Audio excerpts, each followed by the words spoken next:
Ayan, hello mga boss. Boss Ray TV uli. Nagbabalik po tayo. Kanina nakapagbuhos na tayo doon sa poste natin sa kabila. Ano po? Kaya dito naman tayo sa isa nating ginagawa mga boss. Kasama ko si Nano at si Boy Labo. Nagmamasilya dito sa second floor. Ako naman mga boss, magtatiles po ako dito sa hagdanan. Ayan, sa mga baguhan dyan, ano po, hindi ito para sa video po ni Boss Ray. Vlog-vlogan po namin. Hindi po ito para sa magagaling. Yung sanay na. Kaya po tayo nagbablog mga boss. Siyempre, masaya tayo. Tapos, para kahit pa paano,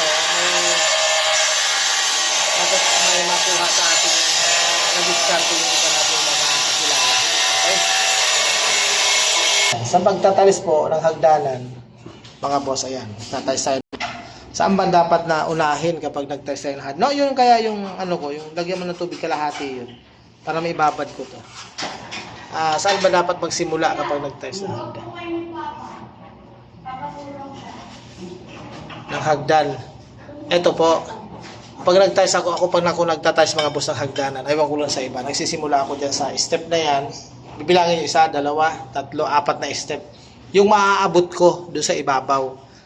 Ano po, para sigurado, bakit ba ang inuuna ko mga boss, itong siding. Yan. Siding unahin natin. Para pag naglagay tayo ng flooring, sigurado na itong kanto na to mga boss, yan, may lamang semento. Diba? May makikita nyo yan. Tapos, syempre, yung bikat niyan, parehas yan. Pag naglagay ka ng flooring, pak, sabay-sabay yan. Para parehas yan. Tingnan nyo mamaya mga boss ha. Mamaya, papakita ko sa inyo kung paano yan. Okay?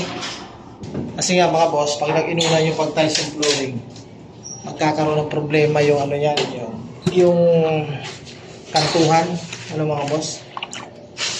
Minsan walang halo, kumakapak. Ano po?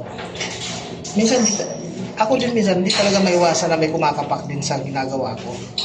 Kasi wala namang perfectong trabaho. Pero, may kumapak man yan. Konting-kunti lang po at ilang piraso lang. Kasi nga, binabasa ako maigi ng tubig yan. Tapos, yan sa mga hagdanan ko. Tingnan nyo. Ayan yung pagitan na yan. Malalagyan talaga ng halo yan. Ayan. Ayan. Lalagyan natin ng halo yan para siguradong ano, nung pag naglagay tayo ng tiles, okay siya. Ganun lang. Mamaya pakapangan nyo. Ayan mga boss. Tuloy natin. Dumating kasi yung boss ko. May ari po nito mga boss. Kaya mayroon kami pinag-usapan na ipapagawa niya. Kasi yung pintura dito sa second floor mga boss, hindi dapat kasama. Masilya lang. Papapinturahan na daw niya. Siyempre, tatanong ko magkano. Sabi ko, bahala ka na. Kasi pag mga ganun mga boss, alam niyo sa totoo lang, kapag ganitong paunti-unti ang presyuhan sa pagkontrata, nakakahiya na. Parang nakakailang na ba? Pag inisip, prenesyuhan mo, parang sabihin, nakaisipin pa, ginugulangan mo, tinataga mo sa presyo, kaya bahala ka na, sabi ko, kung magkano idadagdag mo. Ano po? Kasi alam naman yung trabaho natin. So yan, ngayon, balik tayo dito sa pinag-uusapan po natin. Bakit kailangan pag nagtatalis ng hagdanan, unahin natin yung sa siding ng hagdan bago flooring. Ano ba ang nun, ang halaga nun, ang kaibahan ng flooring ang inuna saka yung siding. Kasi ako po, pag nagtatiles ako, inuuna ko ang siding. Ipakikita ko po sa inyo kung bakit kailangan unahin ang siding. Ano po. Pero siyempre, sa iba na ang diskarte nila ay iba sa diskarte ko, kayo na po yun. Pero diskarte ko, diskarte ni Boss Ray, ganun po. Okay? Napakita ko sa inyo mamaya. Ayan mga boss, ano po. Tingnan nyo po ha, bakit kailangan na una ang siding. Ayan. Aray. Ayan. Yung sulok na yun mga boss. Sigurado tayo ng halo.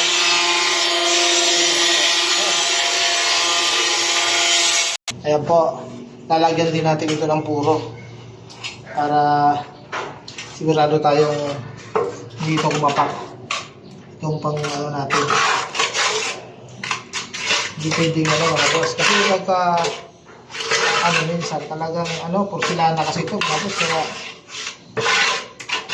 Kasi talagang kumakapat eh. Ayan, lalagay natin.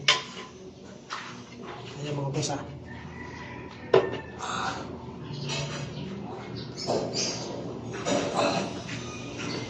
Nakikita ko lang sa inyo.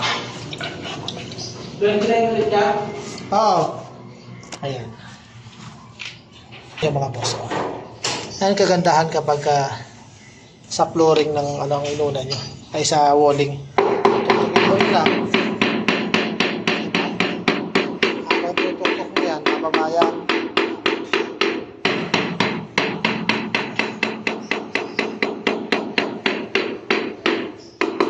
Ayan lang po mga boss. Oh. Ipantay na pantay pa yung ano, hindi ito. Kasi itong tiles na ito may groove na yan eh. Oh, libilado na pati yung pagganyan yan. Ayan oh, tingnan nyo. Libilado na. Ngayon, lilibilin nyo ulit pag ganito. O, diba? Ayan mga boss. Yan, kailangan medyo, ano yan, nakaganito. Ano po, para, hindi kayo magulas. Kailangan medyo, slant yan. Hindi yung naka-slide papunta dito. Kailangan pantay. Ano mga boss, okay? Ayan. Sigurado yan, may laman yung ilalim yan. Kasi hindi ko na ipakita sa inyo. Ano po? Ayan. Pag inunan nyo ang flooring mga boss. Yan. Pag inunan nyo po yung ano niya, pwede pang hindi sakto to, hindi papantay dito. Tingnan nyo mga boss. Pantay na pantay yan. Di ba? Kaya lang po diskarte mga boss. Unahin nyo inuuna ko ang siding bago. Hanggang dyan na lang po ang video ni Boss Ray. Ano po? Pakikita ko na lang sa inyo pag tapos na tayo. Nagsimula tayo alas 9:30 ng umaga. Shout out.